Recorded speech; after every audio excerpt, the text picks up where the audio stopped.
International visitors can expect to pay more this year to visit America's most iconic national parks. $100 more per person, to be exact. Some worry the increased costs will keep crucial tourist dollars away from places like Yellowstone or Yosemite. MS Now's Britt Miller explains. Woody Guthrie's folk classic, This Land Is Your Land, captures our country's simple promise. This land was made for you and me.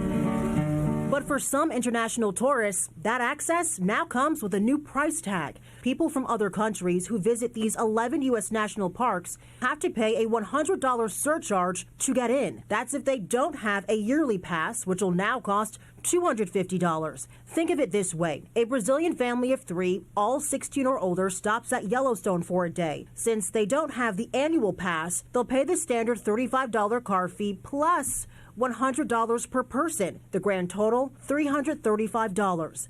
And although fees won't change for U.S. residents, park advocates worry Americans may still feel the brunt of it. And I don't know if the Department of the Interior has done any sort of analysis on what the economic impact to gateway communities will be. They run the hotels, food, tour businesses, guiding services, you name it. Heavily dependent on international tourists who make up 30 to 50% of off-season visitation. That's according to a nonpartisan trade association. And don't forget about small tour companies like Good Trip Adventures. I think we're probably going to have no choice but to charge some sort of surcharge for that fee. A Department of the Interior spokesperson says visitors will confirm their residency with a zip code when buying a pass online, then later show a U.S. government photo ID. If you're checking everyone's identity and residency, you're going to back up those entrance stations. At a time when jobs at national parks have been slashed, Kristen Brangle with the National Parks Conservation Association says staffing has seen a 25% cut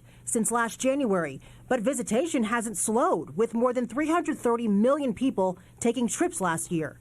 You have people working 2, 3 jobs, maybe working at an entrance station, directing traffic, and then trying to protect a resource, all in the same day. This administration is understaffing the parks and knowingly allowing these issues to happen. NPS faces a potential $1 billion cut in funding next year. The Interior Department says the new fees will help keep the parks running and cover maintenance backlog. As an example, a 2023 analysis found if an expected 13.2 million foreigners who visit national parks every year paid a $25 surcharge, parks could see an extra $330 million. But Brangle says there should be a pilot program. How do you know that you're actually going to collect that much in fees? How do you know that you're not going to back up parks?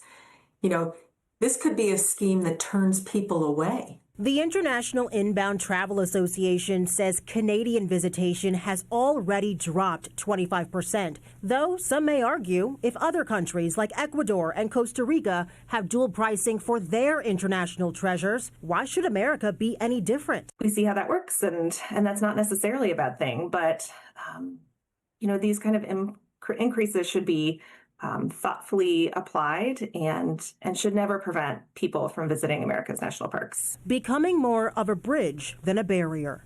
This price hike for certain visitors is only one of the major changes at national parks this year. Several of these so-called fee-free days have actually been dropped. For the first time in 15 years, people had to pay to enter parks on Martin Luther King Jr. Day. And here's the thing, it'll be the same deal on Juneteenth. In their place, though, are holidays like July 4th weekend and Flag Day, which also happens to be President Trump's birthday. And those fee-free days, those free entry days, only apply to U.S. residents. Back to you.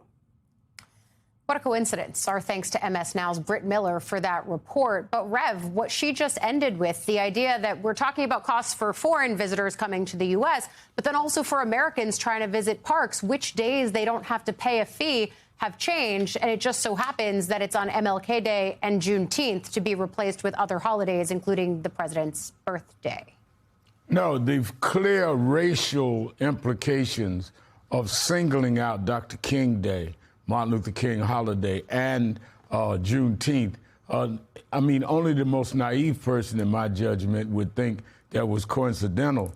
And I think that it does a disservice to the country and to foreign visitors because they ought to be celebrating what Dr. King did in terms of democratizing America and celebrating Juneteenth as culture of African Americans who had a history of slavery to segregation to going all the way to the White House.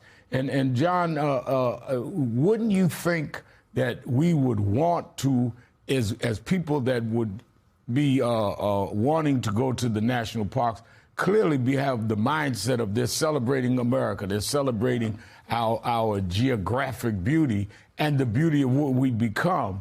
Why would we exclude what we became in terms of dealing with some of the ugly parts of the founding of the country? Well, you have to embrace both, and there's nothing. Look, we don't do ourselves any favors by looking up at the past adoringly, as if it was Olympus, but we also don't do it by looking down on it condescendingly. So we look it in the eye, and it's a story that many elements are a source of immense pride, and many elements are a source of anguish. And the anguish drives the action that leads us to the moments in which we have pride. I think this is a very human undertaking. I don't know about you, but if I do the right thing 51% of the time, that's a heck of a good day. and I don't have that many. So the country's the same way. A democracy is the fullest manifestation of all of us.